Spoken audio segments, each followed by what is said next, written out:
Print electronic media సోదరులకు అందరికీ పేరు పేరున హృదయపూర్వక నమస్కారాలు, ధన్యవాదాలు. ఎండలు విపరీతంగా ఉన్నాయి.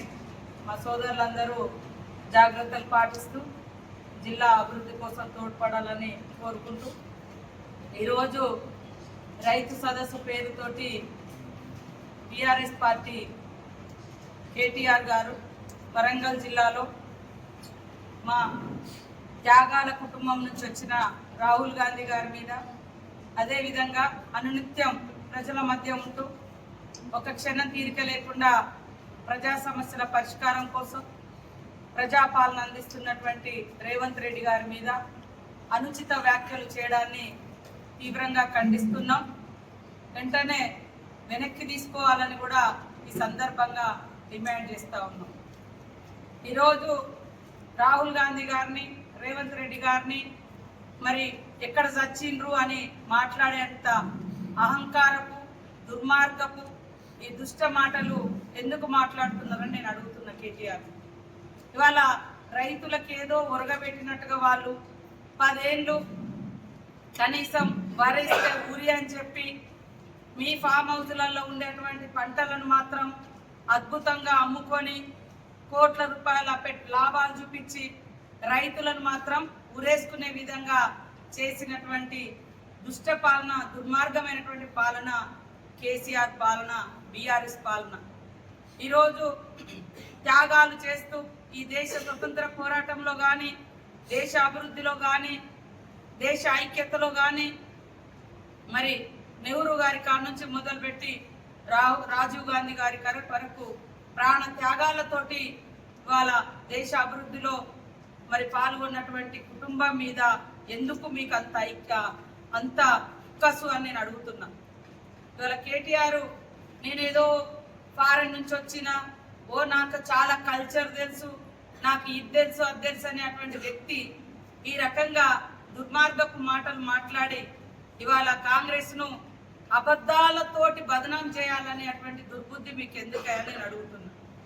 నిన్నగాక మొన్ననే మరి జగిత్యాలలో కేసీఆర్ గారిని ఎవరో ఏదో అన్నారని సావులను కోరుకుంటురు, అది ఇదని తప్పు అని మాట్లాడిన మీరు, మీ నాన్న మాట్లాడితే ఈరోజు ఇప్పటికీ మరి ఇందిరమ్మ గారు త్యాగం చేసింది, రాజీవ్ గాంధీ గారు త్యాగం చేశారు, వాళ్ళ దేహాలు ముక్కలైనా కూడా దేశాన్ని అభివృద్ధి పదంలో నడిపించారు. మీరు ఎంతసేపు ఇతరుల చావుల మీద, ఇతరుల యొక్క చావులను కోరుకోవడం, ఇతరులను చచ్చే రకంగా ప్రేరేపించడం, తద్వారా అధికారాన్ని సాధించుకోవాలన్నటువంటి అక్కసు, అంత దుర్మార్గమైనటువంటి ఆలోచన నీకు ఎందుకు వస్తుంది కేటీఆర్ అని నేను అడుగుతున్నాను. లేకుంటే 2.5 ఏళ్ళు కూడా, అంటే అధికారం పోయిన తెల్లారి నుంచే వాళ్ళు అబద్ధాలతోటి, దుర్మార్గపు తప్పుడు ప్రచారాలతోటి ఇవాళ అధికారానికి ఎట్లా రావాలనేటువంటి అక్కసు వాళ్ళలో ఉంది. ఆనాడు తెలంగాణ ఉద్యమంలో ఎంతసేపు ఎవరు చచ్చిపోతే తెలంగాణ ఉద్యమం పేరుతోటి రాజకీయం చేసుకుందాం, ఎవరు చచ్చిపోతే అక్కడ ఒక కండవ కప్పి ఇంకో పార్టీ వాళ్ళు రాకుండా, ఇంకా ఏ ప్రతినిధులు రాకుండా అడ్డుకొని దాన్ని వాళ్ళ ఓట్ల కోసం మలుచుకుందామని వేల మంది సావులకు కారణమయ్యి అధికారం వచ్చిన తర్వాత 400 మందే చచ్చిపోయిందన్నటువంటి నీచ బుద్ధి ఇవాళ బీఆర్ఎస్ నాయకులది.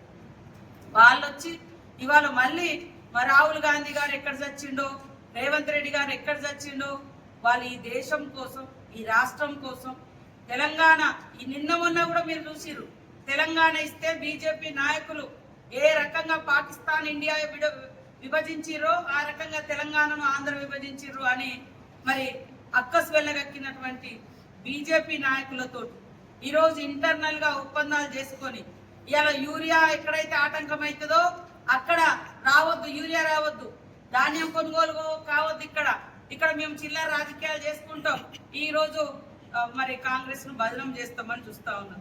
మీ 10 ఏళ్ల పాలనలో వేలాది మంది రైతులు ఆత్మహత్యలు చేసుకున్నారు.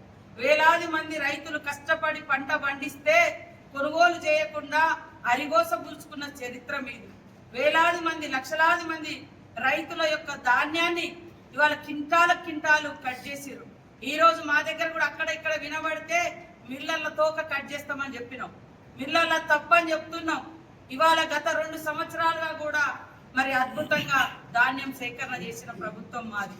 ఈ రోజు అంచనాకు అధికంగా మొక్కజొన్నలు రావడం జరిగింది. వాళ్ళు మేము వరిని దేశవ్యాప్తం చేసినాం, దేశంలో ఎక్కడ పండించని రకంగా పండించడం అన్నారు. వాళ్ళకంటే కూడా కాళేశ్వరం నీళ్లు వాడకుండా ప్రకృతి దేవుని సహకారంతో ఆనాడు కాంగ్రెస్ ప్రభుత్వం లక్షలాది చెరువులను తవ్వించిన వాటి సహకారంతో ఇవాళ కాంగ్రెస్ ప్రభుత్వంలో హైయెస్ట్ పంట దేశంలో పండిస్తున్నది ఇక్కడ తెలంగాణ రైతులు. ఇవాళ రైతుల కోసమని వచ్చి ఇవాళ అధికార దాహాన్ని ఇవాళ కాంగ్రెస్ నాయకులు చచ్చిపోతే వాళ్ళ మరి అధికారం వస్తుందని ఇంత నీచమైనటువంటి మాటలు ఎట్లా మాట్లాడుతున్నారో మేము అడుగుతా ఉన్నాం. ఎంతసేపు ఇతరుల చావులను కోరుకోవడం కాదు. నువ్వు ఒక ప్రజాప్రతినిధిగా ఇవాళ కేసీఆర్ గారు ఉన్నారు, ఒక్క రోజు కూడా అసెంబ్లీకి రారు, ఒక్క సూచనలు ఇయ్యరు. ఓట్లుంటేనో పార్టీలను చేంజ్ చేసుకుంటేనో బయటకు వస్తారు తప్ప ప్రజల సమస్యల మీద 10 ఏళ్ళు మీరు ఎక్కడన్నా వచ్చి మరి ఏ రైతు పొలం చూసిరా, ఏ ధాన్యం చూసిరా 10 ఏళ్లలో? ఈ రోజు అక్కడక్కడ కొన్ని ఏదైనా ఆటంకాలు అయితే వెంటనే వచ్చి ఎక్స్పోజ్ చేస్తారు. మరి 10 ఏళ్ళు ఎందుకు మీరు చేస్తే మాకెందుకు అధికారం ఇద్దరు? ఇవాళ వాళ్ళు కనీసం రైతు రుణమాఫీ కూడా సకాలంలో చేయలే. ఇవాళ 1 లక్ష రూపాయలు చేయడానికి 5 సంవత్సరాలు పట్టింది. 4 విడతలు చేసిరు మీరు 1 లక్ష రూపాయలు. మేము 21,000 కోట్ల రూపాయలను ఏకకాలంలో రుణమాఫీ చేసినాం. ఇంకా కొన్ని కానీ అక్కడక్కడ ఉన్నాయంటే ఈ దుర్మార్గ పాలనలో పాపం వాళ్ళని రెన్యువల్ చేయలే, యాడ్ చేయలే, రెన్యువల్ చేయలే, డిలీట్ చేసేసారు. అక్కడక్కడ ఆగిపోయినాయి. 2014 తర్వాత ఈ గవర్నమెంట్ వచ్చిన తర్వాత చాలా మంది డిఫాల్టర్లుగా పెట్టి వాళ్ళని రెన్యువల్ చేయకుండా 10 ఏళ్ళు ఇబ్బంది పెట్టడంతో మేము 2023లో చేసినటువంటి దాంట్లోకి వాళ్ళ లెక్కలు యాడ్ కాలేదు. కానీ ఈరోజు ఎంతసేపు కాంగ్రెస్ను ఆడిపోసుకోవడం, కాంగ్రెస్ను అబద్ధాలతో తిట్టడం ఎంత దుర్మార్గం అంటే, మొన్న ఒక ఊర్లో ఒక మాజీ ఎంపీ గారు, ఒక మాజీ మంత్రి గారు ఇంకో కాడ నీళ్ళు వస్తుంటాయాడ, పిల్లలు నీళ్లు పడుతుంటారు, అయ్యో కేసీఆర్ పోయి నీళ్ళు వస్తలేవు అంటారు. ఆడ నీళ్ళే పడుతున్నారు పిల్లలు. ఆదివారం ఆ రోజు ఆడుకుంటున్నారు. తల్లి తెల్లారి వీడియో చేసి పెట్టింది. మొన్న ఒక కాడ పెద్ద ముప్పారం ఎక్కడో ఒక వికలాంగుని తీసుకొచ్చి నాకు అసలు ఈ నెల డిసెంబర్లో వచ్చింది, ఫిబ్రవరిలో వచ్చింది పెన్షన్, అసలు 2 నెలల నుంచి పెన్షనే రాలేదంటున్నారు. తెల్లారిపోయి మేము అక్కడ వీడియో పెట్టి అసలు ఏంది నువ్వు మొన్ననే ఏప్రిల్లో 9వ తారీఖు నాడు పెన్షన్ ఎత్తుకున్నావు కదా అంటే వేరే వాళ్ళు చెప్తే అంటున్నాం.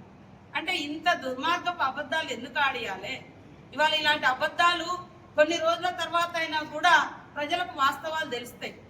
వాస్తవాలు మాట్లాడితే నిజంగా నిర్మాణాత్మకమైన ప్రతిపక్షంగా ఉంటుంది. తర్వాత ప్రజలు కూడా వాస్తవాలు మాట్లాడినంటారు.